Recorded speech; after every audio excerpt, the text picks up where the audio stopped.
All right, there are a number of governors in the race. This is their OK corral, really. I mean, they've got to do well here, or they might have to pack it up here.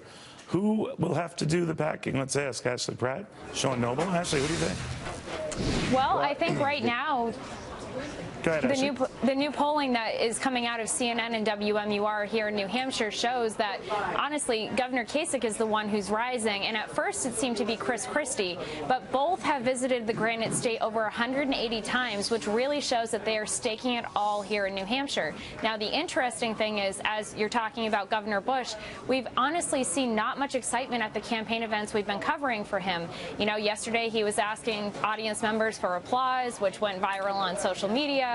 And that's really not the momentum you need. Probably why he's bringing in the Bush family name now at this time, hoping that plays well here in New Hampshire. But I do think it will really come down to Governor Kasich and Governor Christie, who have really strong ground games and have really focused on the Granite State. You know, that whole clapping was much ado about nothing. It was just making a little funny comment here. But I know it gets played up in the media. Sean Noble, one of the things I wonder about is those who do poorly this weekend, of those governors. I imagine the ones who have a lot of money and a lot of cash on hand, they have still enough fight in them to carry on. Some of the other ones, different story. Who are some of those other ones?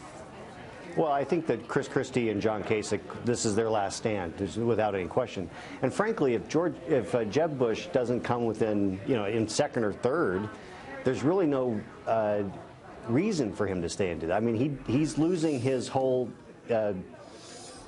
reason for being in this race. I think that that's been a challenge for him. He hasn't broken through, and if he can't do well in New Hampshire, he's just not going to do well in the later states, and that's going to be time for him to drop out. And I do think, Ashley, to Sean's point, those who've had trouble raising more money, maybe because their donors or potential donors are waiting to see how they do in New Hampshire. If they don't deliver the goods, or it's somehow deemed disappointing, the wallet's shut tight, right?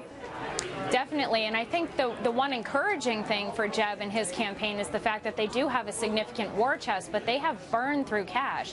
So I think right now when it comes down to, voters looking at the governors and donors looking at the governors, they're looking to see who can really pull it off here, and then I think we'll see a lot of people going toward one candidate. So again, to echo what Sean is saying, if Governor Bush does not do well here, I think his campaign is toast. But then you have, Governor Christie and Governor Kasich, who honestly at this point I think Kasich kind of has the strong chance here to pull off New Hampshire. He's rising in the polls, far above Christie and far above Bush, but Bush and him seem to be kind of, dueling for that money. And, you're seeing big backers coming in for Kasich right now. You're seeing Rand Paul's advisors, some of them going over to Kasich. So we'll see how that really plays out here in New Hampshire. Sean, bottom line, any predictions?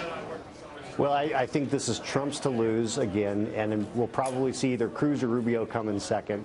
And that effectively closes the door on the governors. I think they're done. All right, guys.